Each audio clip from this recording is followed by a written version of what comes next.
आमदार राधाकृष्ण विखे पाटलांचा आमदार सूर्यनारायण विखे पाटलांचा आमदार राधाकृष्ण विखे पाटलांचा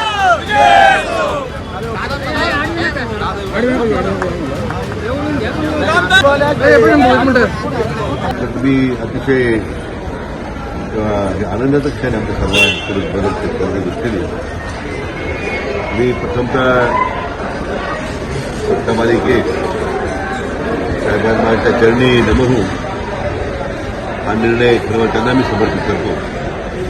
त्यांच्या आशीर्वादामुळे आम्हाला या प्रदीर्घ चालणाऱ्या लढ्याला यश मिळालं. तर कोविडच्या नंतर सगळ्याच देशभराच्या मंदिरांमध्ये कोविडमध्ये अशा प्रकारच्या फुलवाड्यामध्ये बंदी होती. अनेक वर्ष ही निरंतर चालणारी प्रक्रिया होती की बाबांच्या समोर फुल वाहण्याची. कोविडमध्ये बंद झाल्यानंतर मग मात्र त्याला परवानगी मिळत नव्हती. न्यायालयाची लढाई, न्यायालयात प्रकरण अडकलं. मध्ये प्रशासकीय मंडळाने याच्यामध्ये जी भूमिका घ्यायला पाहिजे ती घेतली नाही.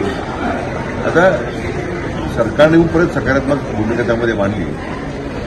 शेवटी या तालुक्यातले जे फूल उत्पादक शेतकरी आहे ते आणि कृषी उत्पन्न बाजार समिती ठीक आहे न्यायालयात गेले. आम्ही न्यायालयात गेलो आणि मला वाटतं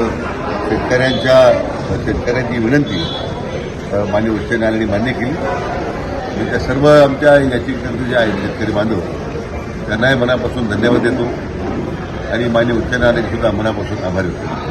शेतकऱ्यांचा जो प्रश्न होता सातत्याने त्याच्या काही तांत्रिक अडचणी होत्या. त्या तांत्रिक अडचणी सोडवण्याचं काम सन्माननीय नामदार राधाकृष्ण विखे पाटलांनी स्वतः केलं. त्याबद्दल त्यांचं सगळ्यांच्या वतीने मनापासून अभिनंदन करतो आणि त्यांना धन्यवाद देतो.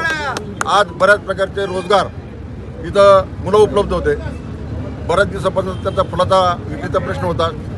या आपल्या ग्रामीण भागातला शेतकऱ्यांचा फुलाचा विषय होता. तो तडीच नेण्याचं काम राधाकृष्ण विखे पाटलांनी केलं आणि सगळ्यांना आज आनंदाचा दिवस पाहायला भेटला. फक्त तो राधाकृष्ण विखे पाटलामुळेच भेटला एवढंच मी या निमित्ताने सांगतो.